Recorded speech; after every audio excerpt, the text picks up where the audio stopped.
இந்த பூமியில இருக்கிற எல்லாத்தையும் என் கண்ட்ரோல்ல தான் வச்சிருக்கேன். ஆமா, நீ வை. அப்பா என்னடா வீட்டுல இருந்த கரண்ட் சொல்லாம கொள்ளாம ஓடிட்டான்ப்பா. என்னடா சொல்ற? கரண்ட் ஓடி போயிட்டானா? அக்கம் பக்கத்துல போய் பாத்தியா? அக்கம் பக்கத்துல எல்லா இடத்துலயும் பாத்துட்டாப்பா, அவன் இல்லப்பா. ஓ அப்படியா, சரி இரு, அவன் எங்க இருக்கான்னு கால் பண்ணி கேக்குறேன். சரிப்பா. கரண்ட் எங்கடா இருக்க? போற நீ சொல்லிட்டு போக முடியா? நீ இல்லாம தூங்க முடியல, சாப்பிட முடியல, சார்ஜ் போட முடியல, டிவி கூட பார்க்க முடியல. போற நீ சொல்லிட்டு போக முடியுதானே?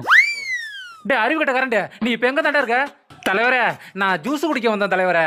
ஓ, இந்த வெயிலுக்கு ஜூஸ் குடிக்கீங்களா? ஜூஸ் எங்களை பத்தி யோசிச்சு பாத்தியா? நாங்க மட்டும் இந்த வெயில நீ இல்லாம எப்படா இருக்க முடியும்? இங்க பாரு, நான் உன் மேல சரியான கோவத்துல இருக்கேன். என்ன பண்ணியோ ஏது பண்ணியோ தெரியாது. இன்னும் 5 நிமிஷத்துல நீங்க இருக்கிற. கோவப்படாதீங்க தலைவரே, இந்த உடனே வந்துடுறேன். அப்பா அவன் வந்துட்டான்ப்பா. வந்துட்டானா? ரோசாகரா பையலா இருப்பான் போல.